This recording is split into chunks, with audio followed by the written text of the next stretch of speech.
Les tableaux qui parlent, une série de podcasts par Francis Rousseau. Henri Matisse, 1869-1954. Odalisque au tambourin, 1925-1926. Museum of Modern Art, New York. Entre 1921 et 1928, dans son atelier de la place Charles-Félix à Nice, donnant sur le cours Saléa, Henri Matisse a peint une série de tableaux intitulés Les Odalisques. On en répertorie en tout une bonne vingtaine, aujourd'hui dispersés dans tous les grands musées de la planète. Une seule est dans une collection privée, l'Odalisque aux Magnolias, peinte en 1923, qui se trouve être aussi l'œuvre la plus chère de Matisse jamais vendue, soit 80 750 000 $ chez Christie's en 2018 pour être précis.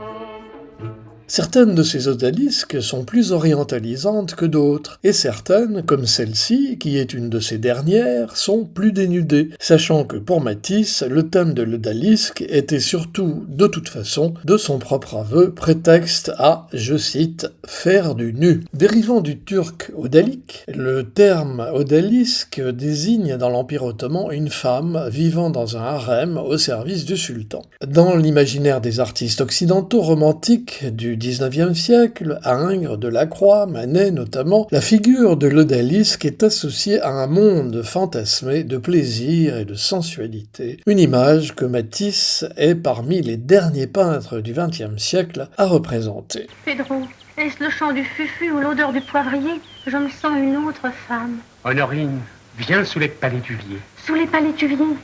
Oh, vous en avez de ces mots. Alors qu'elles sont d'habitude couvertes d'amples pantalons de harem ou dissimulées sous de somptueux textiles orientaux, cette odalisque au tambourin, posée dans un coin de la pièce, est la plus impudente de celles qui les peintent, puisque la seule qui soit entièrement nue. Elle dévoile son corps et déploie ses seins par un geste du bras, somme toute assez anodin, mais qui positionne son corps de façon plus sensuelle que prévu. Les traits de son visage sont réduits à leur plus simple expression, 2 points noirs épais en guise d'yeux, comme souvent chez Matisse, mais dirigés obstinément vers le spectateur. Monsieur Matisse, comment se fait-il que dans l'œuvre d'un assez grand nombre de peintres contemporains, le visage humain devienne anonyme?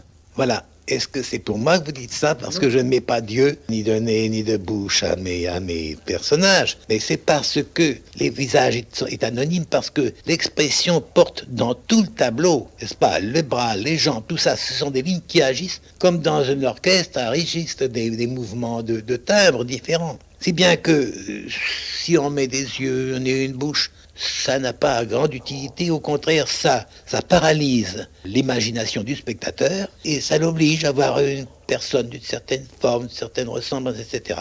Tandis que si vous donnez des lignes, des valeurs, des forces, eh bien son esprit part à travers ça et alors l'imagination est délivrée de toute limite. Ce qui distingue encore cette toile des autres odalisques est la manière dont Matisse traite le décor. Sans être photographique, la scène est peinte avec beaucoup de réalisme. La profondeur est donnée par la fenêtre ouverte et la perspective plongeante utilisée pour saisir le corps. La lumière naturelle provient de l'extérieur, un ciel bleu dégagé, et se pose sur chaque élément constitutif de cet intérieur, qui n'a pas grand-chose d'une chambre de harem, il faut bien le dire. Le rouge du sol saisit véritablement le spectateur et rappelle plusieurs autres intérieurs du peintre, où le rouge est ainsi employé. Cet embrasement du sol par le rouge crée une sorte de nouvel espace sur lequel les objets flottent. Un tableau de Chevalier, c'est une peinture qu'on garde dans la main, si vous voulez. Henri Matisse. Mais tout de même, cette peinture doit entraîner l'esprit du spectateur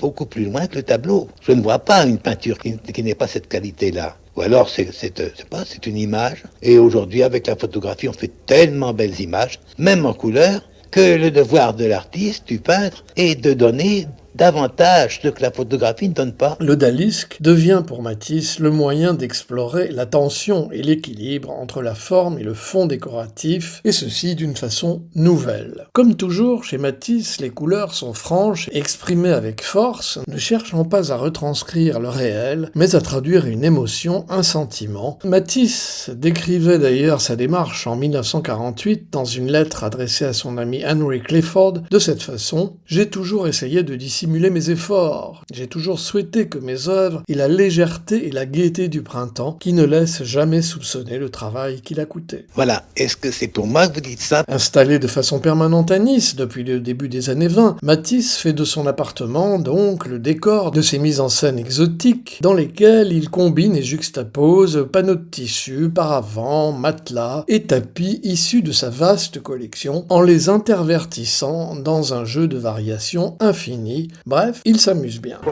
je te veux sous les pas, je te veux sous les palétuviers roses. Aimons-nous sous les pas, tu prends pas sous les pieds, aimons-nous sous les pieds. Se confirme ainsi l'artificialité de ce genre de composition exotique, exacerbée par la peau très claire du modèle, Henriette d'Harry Carrère, avec laquelle Matisse travaille entre 1921 et 1927. Cela dit assez combien ces odalisques incarnent un Orient fabriqué, lointain souvenir de ses séjours au Maroc dans les années 1900, un Orient fantasmé plutôt qu'un Orient réel. Juliette Henriette d'Harry Carrère, quant à elle, n'est pas une belle orientale égarée à Nice, mais une danseuse française née à Dunkerque et qui fut le principal modèle d'Henri Matisse durant sa période des odalisques. Oh ya muqabbil, oh ya muqabbil, صغير صحال مني لا لا لا لا لا لا هو غرامي نقم على Le dernier mot est à Matisse, qui écrivait lui-même « Observez bien ces odalisques. La clarté solaire y règne dans son flamboiement triomphal, s'appropriant couleurs et formes. Or, les décors orientaux des intérieurs, la parade des tentures et des tapis, les costumes luxuriants, la sensualité des chairs lourdes et assouplies, la torpeur béate des regards dans l'attente du plaisir, tout ce faste de la sieste porté à son maximum d'intensité de l'arabesque et de la couleur ne doit pas nous faire illusion. L'anecdote en soi, je l'ai toujours repoussée. Dans cette ambiance de relaxation alanguie et sous cette torpeur solaire qui baigne les choses et les êtres, une grande tension couve, qui est d'ordre spécifiquement pictural. Tension qui provient du jeu et du rapport des éléments entre eux. Tout art vraiment digne de ce nom est religieux. Dès moment qu'un artiste sort une création faite de lignes, de couleurs, si cette production n'est pas religieuse, elle n'existe pas. Ou alors c'est des arts documentaires, c'est de l'art anecdotique, etc., qui n'est plus de l'art. Ponctuation sonore. Entretien radiophonique d'Henri Matisse avec Georges Charbonnier, Les couleurs du temps, radiodiffusion télévision française, 1951.